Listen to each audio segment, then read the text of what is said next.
cheerful morning filled Peppa Pig's house with excitement as the family prepared for their special train journey to visit Granny and Grandpa Pig.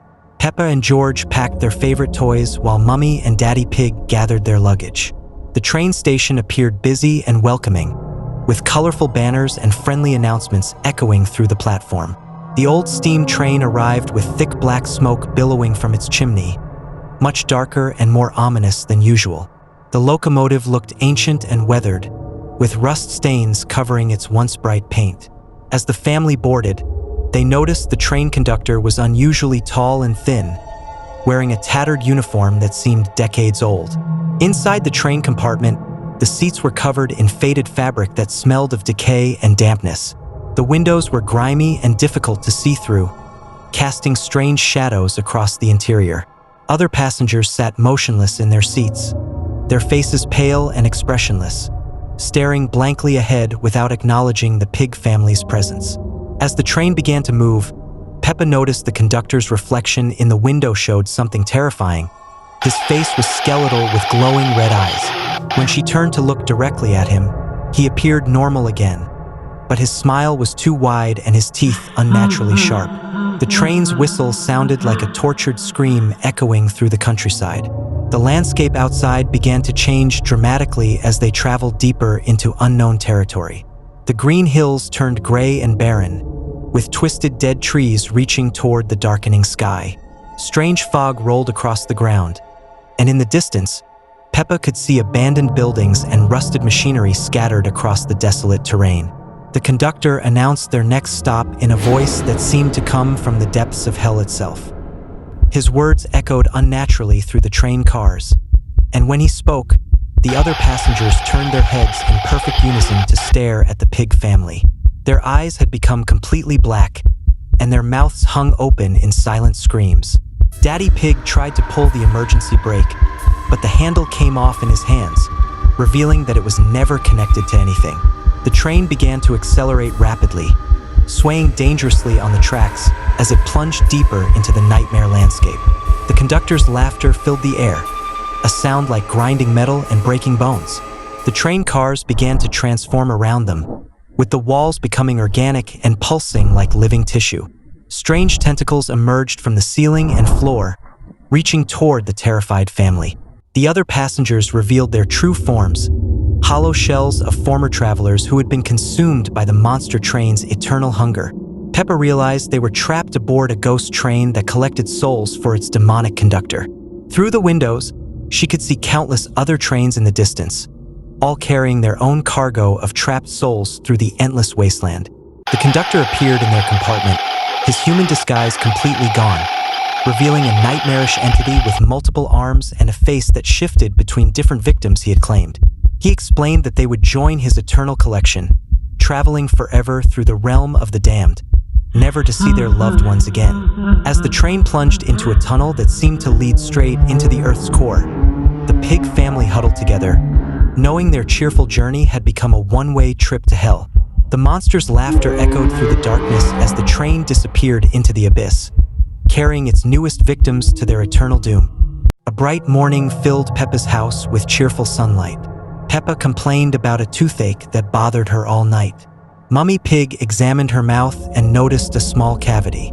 Daddy Pig suggested visiting the new dentist, Dr. Fong. The family drove to the dental clinic in an old Victorian building. The building looked imposing with dark windows and weathered stone. A rusty sign read, Dr. Fong Dental Services. The parking lot was strangely empty. Inside the waiting room, outdated magazines lay scattered on dusty tables. The fluorescent lights flickered intermittently. The pale receptionist with hollow eyes barely looked up. She handed them forms with trembling hands. Dr. Fong emerged from his office, appearing normal with his white coat. He was tall and thin with pale skin and dark circles. His smile seemed forced, revealing slightly sharp teeth. His handshake was ice-cold and unnaturally strong. Peppa followed Dr. Fong into the dimly lit treatment room. The dental chair looked ancient with leather straps hanging from its sides. Medical instruments gleamed menacingly on the tray. The room smelled of antiseptic mixed with something rotten. As Peppa settled into the chair, Dr. Fong's demeanor began changing. His movements became predatory, and his eyes glowed yellow. He adjusted the overhead lamp, casting eerie shadows. A low growling sound came from his throat. Dr. Fong picked up an oversized drill that whirred ominously. Sparks flew from its tip. His hands became visibly clawed. Peppa noticed his reflection in the mirror showed something monstrous.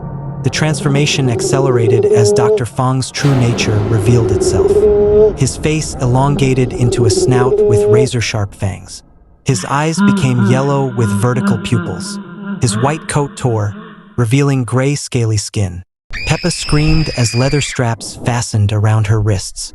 Daddy Pig burst through the door and grabbed a heavy dental lamp. He swung it at the creature, causing it to stumble. Mummy Pig and George rushed in to help free Peppa from the chair. The family ran from the building with monster roars echoing behind them. They drove home in shocked silence. When police arrived at the clinic later, they found it completely abandoned. From that day forward, Peppa learned to research dentists carefully. The family found a kind, normal dentist who fixed her tooth safely. The experience taught them to trust their instincts when something feels wrong. A bright morning filled Peppa's house with cheerful sunlight. The family enjoyed breakfast when the doorbell rang unexpectedly. A mysterious delivery man stood at the door, holding a large ornate box wrapped in dark purple paper. His face was hidden beneath a wide-brimmed hat, and he disappeared without a word. The family gathered around the mysterious package in the living room. The box felt unusually cold to the touch, with strange symbols etched into its wooden surface. When Peppa shook it gently, something inside rattled with an eerie, hollow sound that made everyone uncomfortable. Peppa carefully unwrapped the dark purple paper, revealing an antique wooden box with intricate carvings.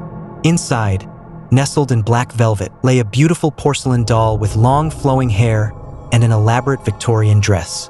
The doll's emerald green eyes seemed almost too perfect, and its painted smile was unsettling. That afternoon, Peppa played with the doll in her bedroom, naming it Victoria. She brushed its silky hair and had tea parties with her other toys.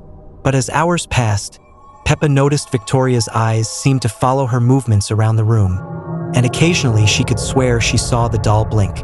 As evening approached, Peppa insisted on bringing Victoria to dinner.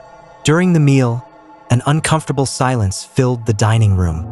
Mummy Pig noticed the temperature had dropped significantly, and their breath became visible in the suddenly cold air. Victoria sat propped in her chair, watching every family member with unsettling intensity. That night, Peppa placed Victoria on her bedside table before sleep. As darkness fell, strange things began happening throughout the house. Lights flickered on and off, doors creaked open by themselves, and cold drafts swept through rooms despite closed windows. The next morning, the family woke to find their house in complete disarray. Furniture had been moved, pictures hung crooked on walls, and frost covered the windows. Peppa played happily with Victoria as if nothing happened, but George refused to enter the same room as the doll. Grandpa Pig arrived for his weekly visit and immediately sensed something wrong. His experience taught him to recognize supernatural disturbances, and he knew the doll was the source of trouble. He examined Victoria carefully, noting strange symbols carved into the base of her porcelain head, ancient markings used to bind spirits to objects. Grandpa Pig explained that Victoria was possessed by a malevolent entity. As if responding to his words, Victoria's head slowly turned toward him, her emerald eyes flashing with otherworldly anger. The temperature plummeted, and shadows began moving independently of their sources throughout the room. Working together, the family wrapped Victoria in a blessed cloth from Grandpa Pig's collection. As soon as the doll was covered, supernatural disturbances ceased and warmth returned. They placed the wrapped doll in a sealed box and drove to a remote location, burying it deep underground with protective symbols. Returning home, the Pig family felt relief and safety they hadn't experienced since the doll's arrival. Peppa was initially sad to lose her beautiful toy, but gradually understood that some gifts come with hidden dangers. The incident taught them to be cautious of unexpected presents and trust their instincts when something feels wrong.